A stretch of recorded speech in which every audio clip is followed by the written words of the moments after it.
Bayangkan, seorang pemain yang kariernya naik turun, sering cedera, sempat diragukan publik, kini berdiri di panggung paling bergengsi, mengangkat Ballon d'Or.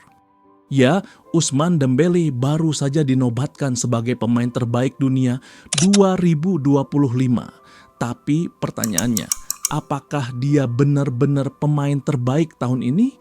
Atau ini hanya bagian dari cerita panjang trofi yang semakin lama semakin dipenuhi politik, popularitas, dan tekanan media? Ballon d'Or seharusnya jadi simbol supremasi individu dalam sepak bola. Tapi kenyataannya, trofi ini sudah lama tidak sesuci itu. Mari kita bongkar sejarah, kontroversi, dan kepentingan di balik Ballon d'Or. Lionel Messi. Cristiano Ronaldo. Cristiano Ronaldo.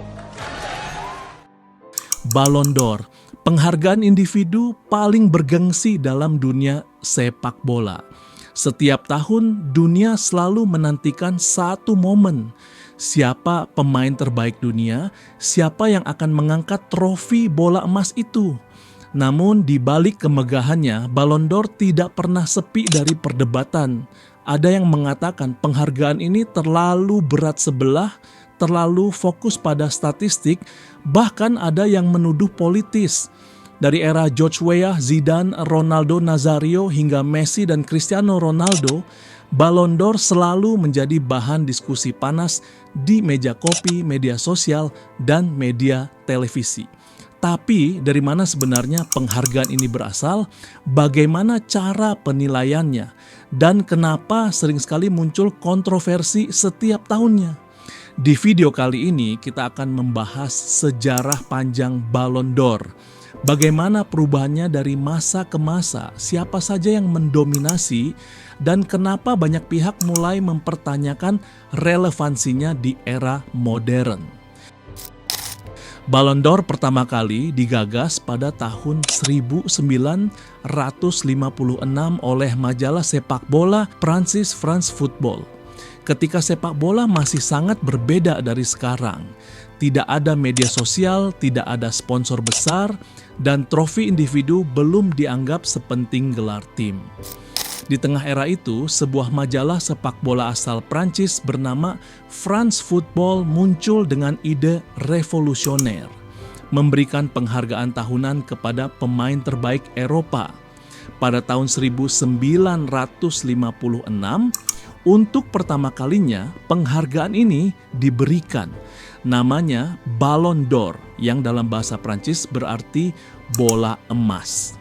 Pemenang pertamanya adalah Stanley Matthews, legenda Inggris dari Blackpool, yang dikenal karena gaya bermain elegan dan loyalitasnya kepada klub kecil. Ini bukan trofi glamor, tapi trofi kehormatan dari jurnalis kepada pemain yang benar-benar dinilai tampil paling baik sepanjang tahun kalender. Menariknya, pada masa awal Ballon d'Or hanya untuk pemain Eropa. Jadi pemain-pemain hebat seperti Pele atau Diego Maradona tidak pernah bisa menang meskipun mereka dianggap yang terbaik di dunia saat itu. Karena itu, penghargaan ini awalnya sering disebut European Footballer of the Year. Pada 1995, aturan mulai berubah. Pemain non-Eropa yang bermain di klub Eropa juga bisa ikut bersaing. Tahun itu, Joshua dari Liberia menjadi pemain non-Eropa pertama yang memenangkan Ballon d'Or saat membela AC Milan. Ini juga menandai momen di mana Ballon d'Or mulai benar-benar diakui sebagai penghargaan kelas dunia, bukan hanya Eropa. Masuk ke era 2000-an, sepak bola makin global. Pemain dari Amerika Selatan, Afrika, dan Asia semakin diperhitungkan. Tahun 2007, France Football kembali mengubah aturan. Ballon d'Or terbuka untuk semua pemain di seluruh dunia, tidak harus bermain di Eropa. Ini artinya kriteria semakin luas. Tapi di sisi lain, penilaian jadi lebih subjektif karena jurnalis dari berbagai negara punya perspektif berbeda.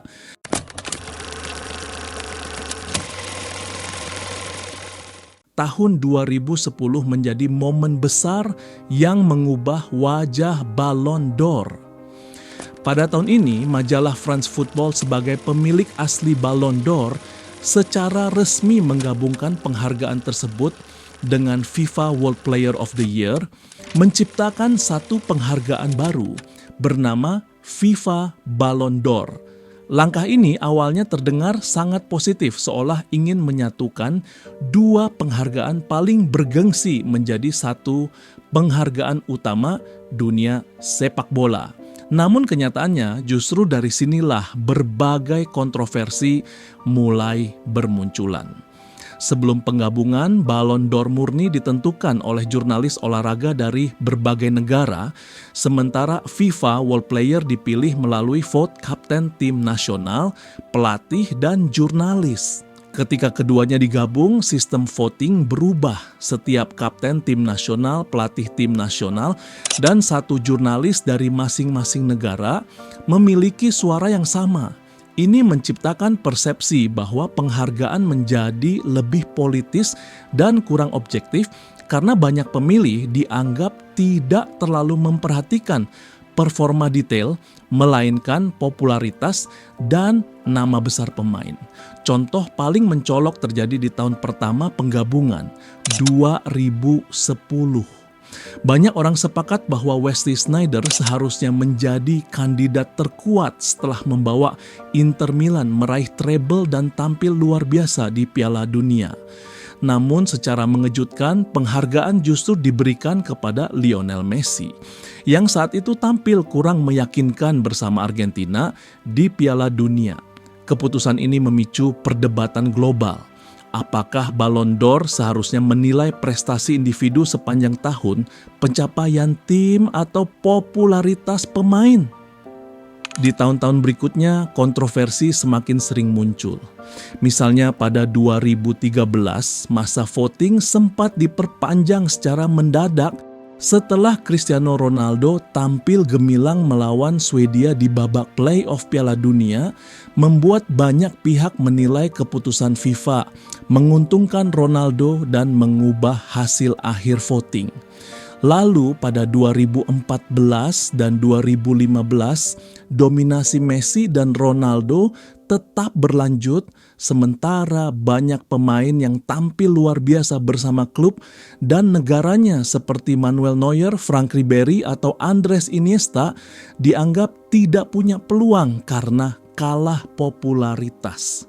Akibat tekanan dan kritik dari berbagai pihak, terutama dari jurnalis Eropa, akhirnya pada 2016, kerjasama antara France Football dan FIFA resmi berakhir. Ballon d'Or kembali dikelola sepenuhnya oleh France Football dengan sistem voting jurnalis saja, sementara FIFA meluncurkan penghargaan baru bernama The Best FIFA Men's Player. Era penggabungan 2010 sampai 2015 ini kemudian dikenang sebagai masa paling politis dalam sejarah Ballon d'Or, masa di mana kriteria penilaian dianggap kabur dan keputusan akhir seringkali menimbulkan perdebatan besar di seluruh dunia sepak bola.